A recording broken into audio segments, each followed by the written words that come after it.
She appears to have taken more care with her appearance than the last time.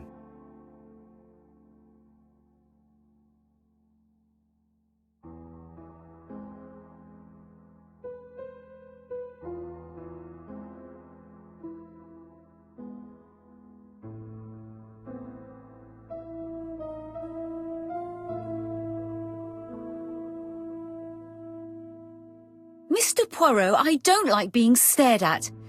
If you have something to say, would you please say it to me? She's looking at Mr. Fraser out of the corner of her eye. Did she make herself beautiful for him?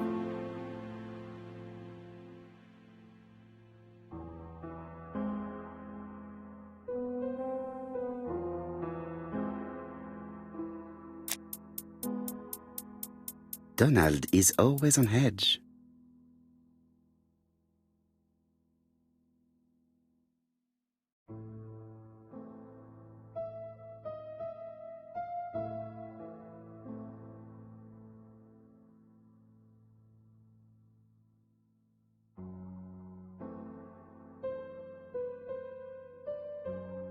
Leave me alone.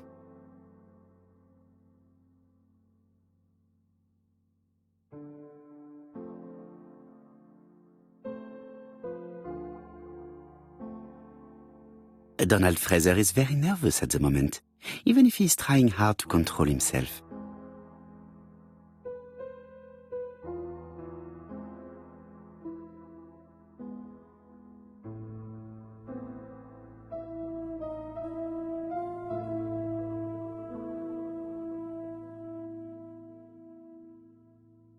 Sometimes I love a brunette, sometimes I love a blonde. That's what the song says. Sometimes the song says, sometimes I love a blonde who comes from Eden by way of Sweden. But I am not sure that this blonde is an angel.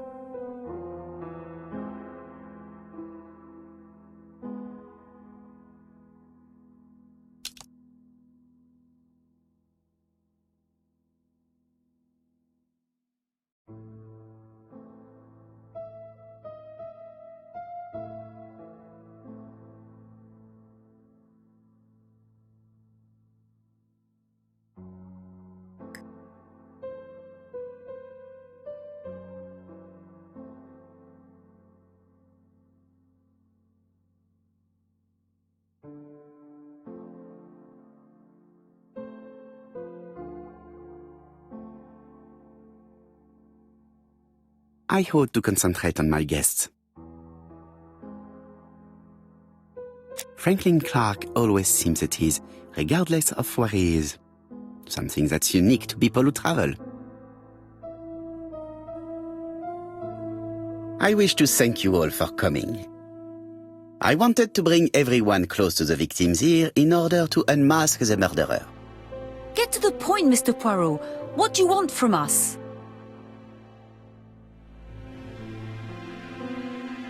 Megan, dear girl, please be patient. Mr. Poirot, how dare you address me by my first name? Please excuse me, mademoiselle. What I ask is that you search your memories. The murderer must have left some trace. Yes, he must have prepared his crimes very carefully. Tout à fait. He did not get to Bexhill at midnight in order to strangle a young girl whose name by chance starts with P. Must we go into that? Mr. Fraser, please get a grip on yourself.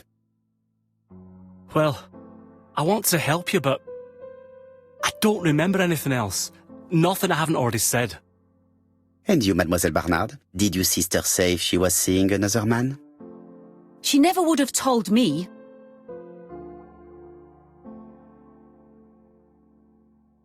Why would she hide the fact from you? Betty knew I didn't approve of her behaviour. Her flirting was spoiling any chance she might have had. Tell me, mademoiselle, what did you talk about with your sister? Silly things. Her new dress. She wanted a pair of black stockings to go with it. Mother bought her a brand new pair. The day it happened, She was crying, and to think that Betty never even wore them. Poor Mummy. Your sister used to sing, I believe. Did she ever perform in public? She dreamt about it, but she had a very bad cough. It troubled her greatly. She had to cancel auditions and miss lots of opportunities. A pity. Yes, she sang well, but that doesn't tell us much about the murderer. Qui sait? In any case, we now have enough information to draw up a relatively precise psychological profile. Let us now try and get our brain cells to work.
So, ladies and gentlemen, we can now surmise without too much risk of error that our adversary is calculative, sure of himself, a seducer, of outstanding intelligence, that he has plenty of self-control, and that he likes railways.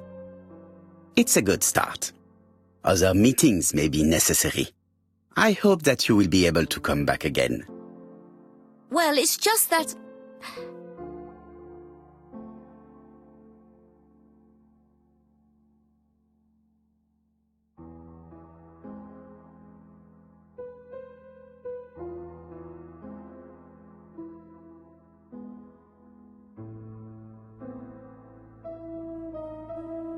Is something bothering you, Mary?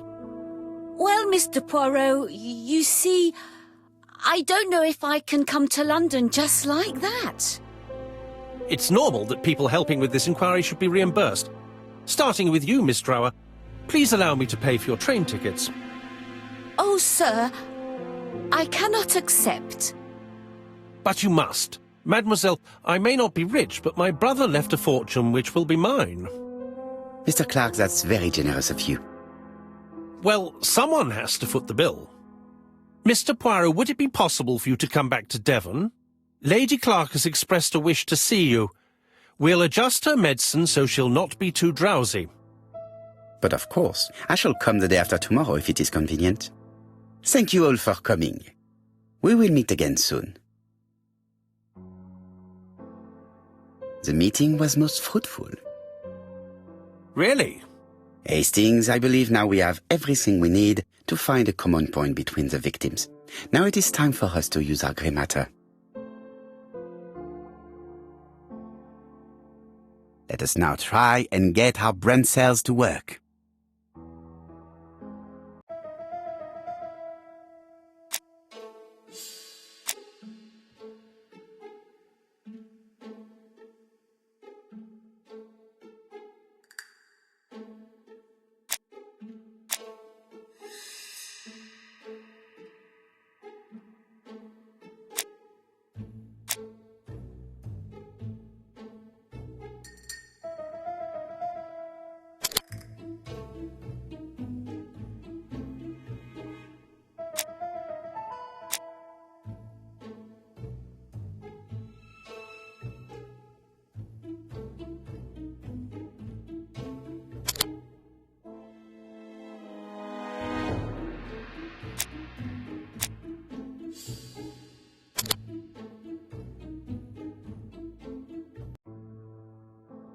first two victims suffered from bad throat, and that was precisely the specialty of the third victim, Dr. Clark. We have a lead. It would pay to take a closer look at the medical records of Dr. Clark's patients. We'll do so during our next visit to Churston. I will do it myself, mon ami. You must remain in London just in case ABC sends us another letter. Very well, as you wish.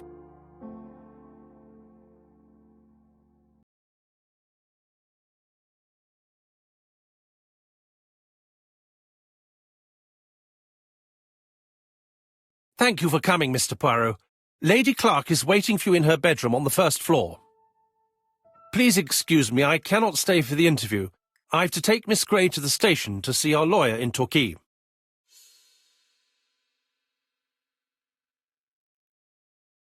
Are you leaving Churston for good? Miss Gray very kindly stayed with me to settle my brother's affairs, but naturally she prefers to find a position in London. Ah, très bien. I'll be absent all morning, Mr. Poirot, but the nurse is coming soon. She's to ensure that the dose of medicine doesn't make our patient drowsy. Thank you, Mr. Clark. Have a nice trip, mademoiselle.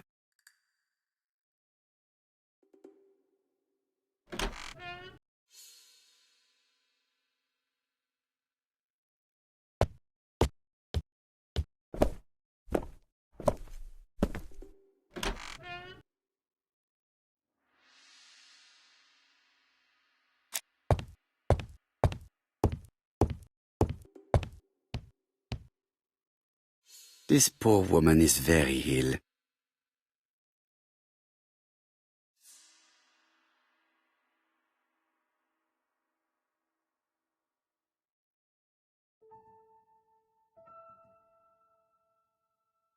This woman is suffering. She is in no state to have a conversation.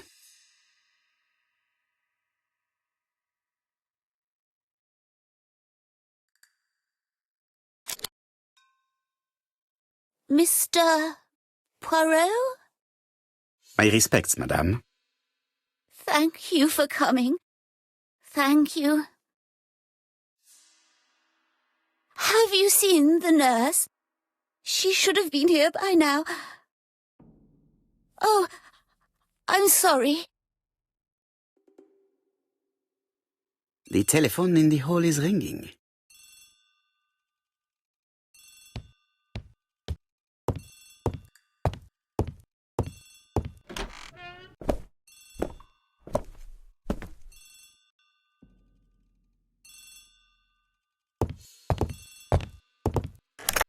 The Clark residence. Detective Hercule Poirot speaking. How do you do, Mr. Poirot? I'm Lady Clark's nurse. I wanted to let you know that I won't be able to come for her injection today. Might Miss Gray be able to do it? She has just left, but I will take care of it. Thank you. That's very kind of you. You'll find the skeleton key to open the medicine cabinet hidden in the lion trophy. You can count on me. Au revoir, mademoiselle. Oh, thank you kindly. Goodbye, Mr. Poirot.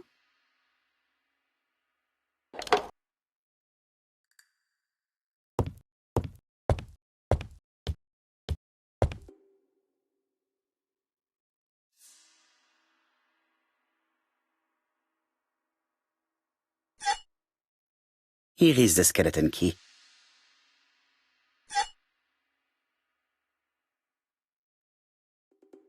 April 1925, Aceh Province, Sumatra.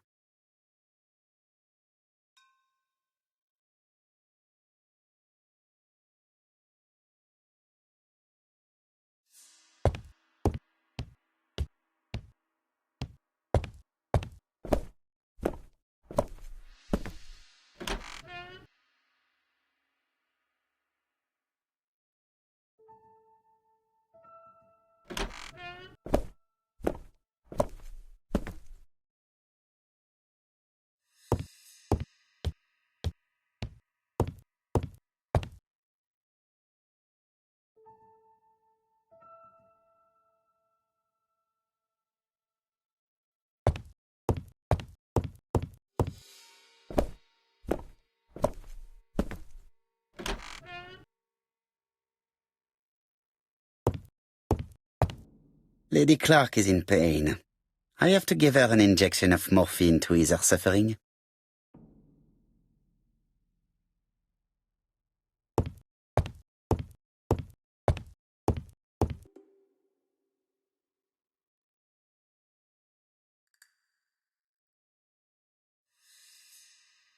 Lady Clark is in pain. It's closed.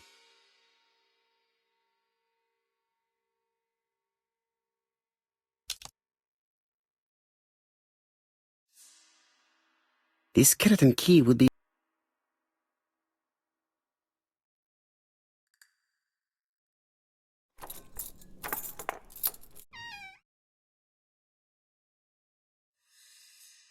Ah, Mr. Poirot.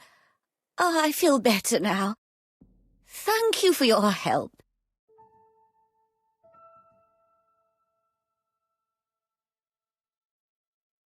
Madame, you are tired, so I will get straight to the point. What can you tell me about this business? What business, Mr. Poirot?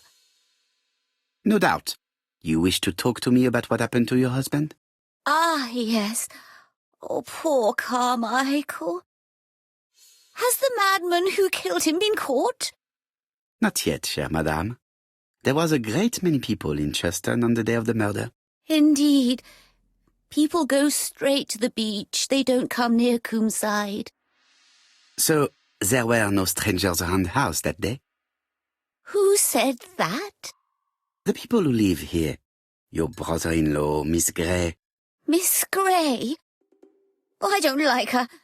Franklin wanted her to stay, but I insisted she should go, immediately. You are entitled to do so, naturally. I'm pleased that you approve.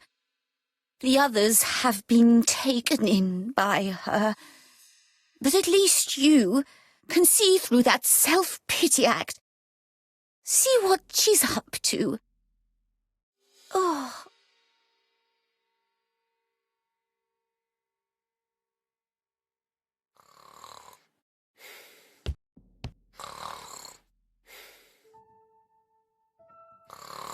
I've finished with this subject.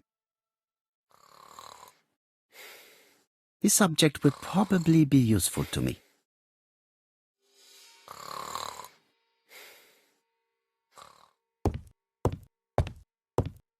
This subject will probably be useful to me.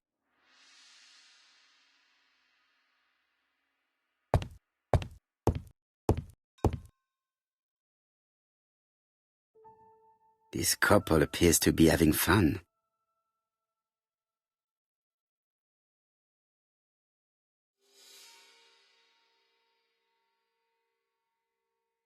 Lady Clark and Sir Carmichael were very happy, but they did not have any children.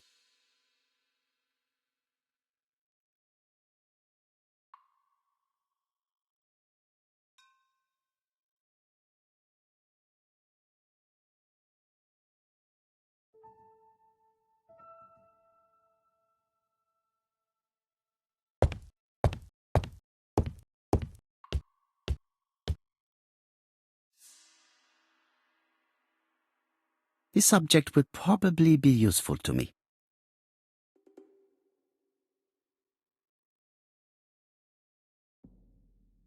I've finished with this subject.